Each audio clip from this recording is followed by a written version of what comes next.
तथा 120 बी के आरोप से बरी किया जाता है। फैजल खान इसको बोलते हैं बरी किया जाता है।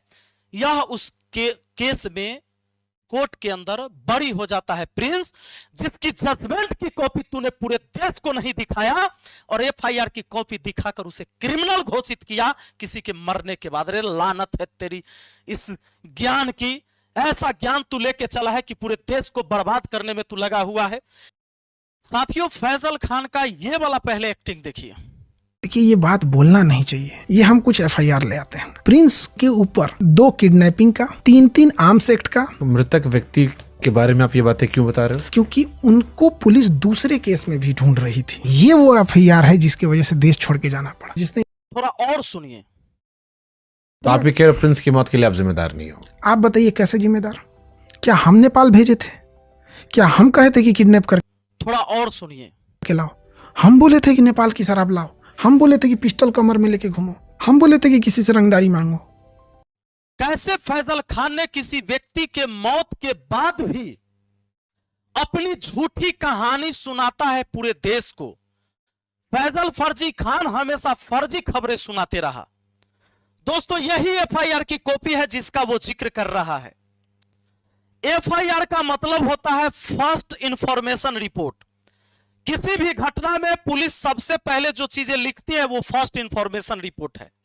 इस केस की सच्चाई यह है कि प्रिंस यादव उसमें एक व्यक्ति जो किसी से 23 लाख रुपया लिए हुए रहता है और 5 साल से वो लौटा नहीं रहा होता है, उस केस में प्रिंस यादव चाहता है कि इसकी मध्यस्थता करा दे। वो एक मीटिंग चलते रहती है। इसी में वह व्यक्ति जो पैसा लिए हुए रहता है उसी ने उल्टे केस किया।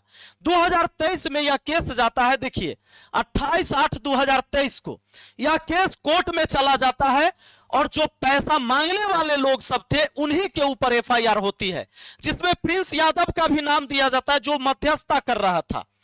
28 तारीख को और 29 तारीख को, 28 तारीख को वहां पर एफआईआर होता है सोनपुर में, सारण में, जहां का वो व्यक्ति है पैसा 23 लाख लेने वाला जो लौटा नहीं रहा था। और 29 तारीख को एफआईआर होता है जहां ये मीटिंग चल रही थी एक ढाबा पर। किडनैप करके कोई ढाबा पर नहीं रखता, खाना न खिलाते रहता है। अब यहां देखिए इसने क्या गेम किया। ये केवल एफआईआर की कॉपी लेकर गया। मैंने पहले बोला एफआईआर का मतलब है फर्स्ट इंफॉर्मेशन रिपोर्ट। यह जजमेंट का पेपर नहीं है कि उस केस में जज ने फैसला क्या सुनाया।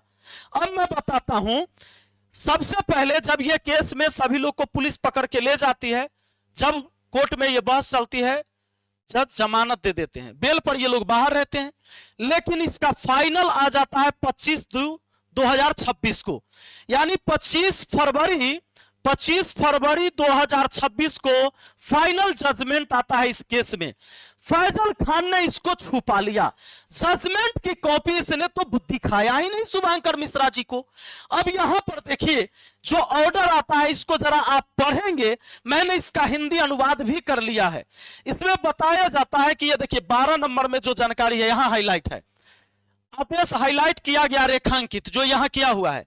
सभी गवाहों की गवाही की जांच तथा समस्त तथ्य एवं परिस्थितियों पर विचार करने के पश्चात यह अदालत पाती है कि अभियोजन पक्ष अभियुक्त पर लगाए गए आरोप को साबित करने में विफल रहा। यानी जो अपहरण का केस लगाया था वो यह साबित करने में विफल रहा और मेरी विचारित राय में अभियुक्त को संदेह का लाभ दिया जाना चाहिए।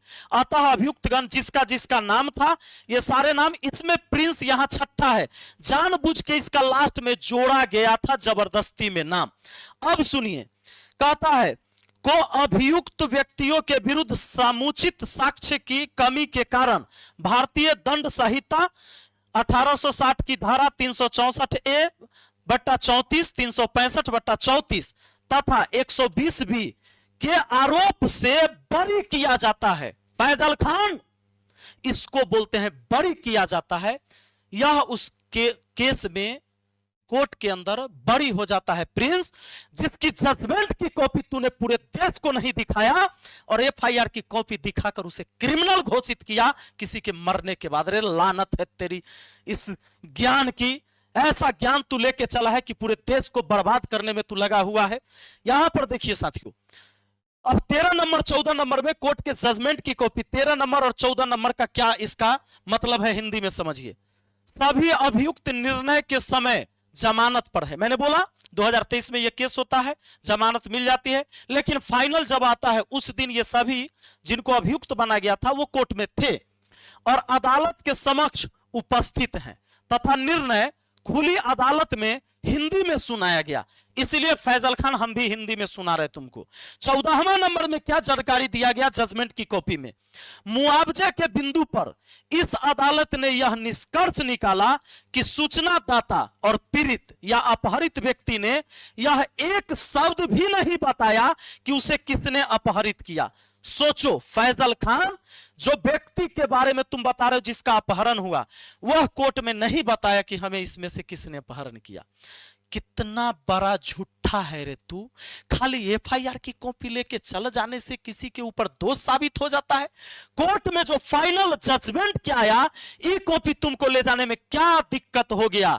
जब 25 फरवरी 2026 को ही आ गया और तू तो जुलाई में गया था पॉडकास्ट में। जब तू जुलाई में जाता है, फरवरी में जजमेंट की कॉपी आ गया, ये पूरी देश से तुम छुपाया और एक मृत व्यक्ति के ऊपर भी तुमने राजनीति किया और कहता है कि मैं अब कानून का इतना जानकारी हमको हो चुका है कि अब क्लैट का एंट्रेंस एग्जाम के लिए हम बैच लेकर आ रहे हैं, सब लोग आइए, वकील बनिए, अब पढ़िए। रे दुर्भाग्य है। और ऐसे लोग जो आंख बंद करके तुम्हारे ऊपर भरोसा करते हैं, प्लीज आप सबसे हम इतना ही कहेंगे कि ईश्वर ने आपको आंख दिया है, आपको कान दिया है, आपको दिमाग दिया है वो इस्तेमाल करने के लिए। ईश्वर की मानसा अगर ये होती कि फैजल खान जो बोल रहा है वही सही है, भगवान आपको दिमाग नहीं देते, आपको कान नहीं देते, आपको आंख नहीं देते। फैजल खान देखकर बोल देता, आप उसको मान लेते। भगवान ने आपको आंख क्यों दिया? किसी व्यक्ति को जन्म से ही आंख नहीं दिया। ईश्वर चाहता तो आपकी आंखें उसको दे देता, लेकिन आपको दिया कि आप इस्तेमाल करें, पर आप ना। फैजल खान तो भगवान है आपके लिए, चाहे वो झूठ पर झूठ कितना भी परोस दे। 7 साल से झूठी बम की कहानी सुनाते रहा, सारे सोशल मीडिया प्लेटफॉर्म पर जा जाकर, केबीसी में, कपिल शर्मा के शो में, चाहे राज सामानी के शो में, ललन टॉप में, कहीं 7 से 8 बम, कहीं 8 से 10 बम, कहीं 3 बम, कहीं बम लगा के उड़ा दिया, कहीं बम बरसा दिया। ये सारी कहानी, इस बार भी इसकी गोली की यही कहानी थी। एक व्यक्ति का जीवन इस झगड़ा के वजह से तो चला गया। मौत कैसे हुई मुझे नहीं पता, ये जांच का विषय है। लेकिन दुर्भाग्य की बात है कि फैजल खान, तुमने सिर्फ एक कोचिंग चलाने के चक्कर में इतनी झूठे परोसी, और बम गोली तो तुम्हारे लिए आसान बात है। फिर भी इस देश का जनता अगर तुझे माफ कर रहा है तो सैल्यूट है उस जनता को भी। और बाकी शुभांकर मिश्रा जी, आप हमको कब बुला रहे हैं इस पॉडकास्ट में? फैजल खान को आपने बुलाया है, इसकी 98% बात झूठी है। मैं आपको एक चीज कहता हूं शुभांकर मिश्रा जी, आप क्वेश्चन सब मंगवा लीजिए फैजल खान से और जवाब हमसे लीजिए, लेकिन पॉडकास्ट में बुलवाइए।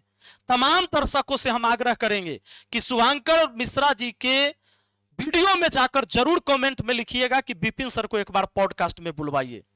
प्लीज आप सबसे आग्रह है, इस बिहार को बचाइए, इस देश को बचाइए इतना बड़ा फर्जी से, जिसने सिर्फ झूठी कहानी आज तक बनाया है।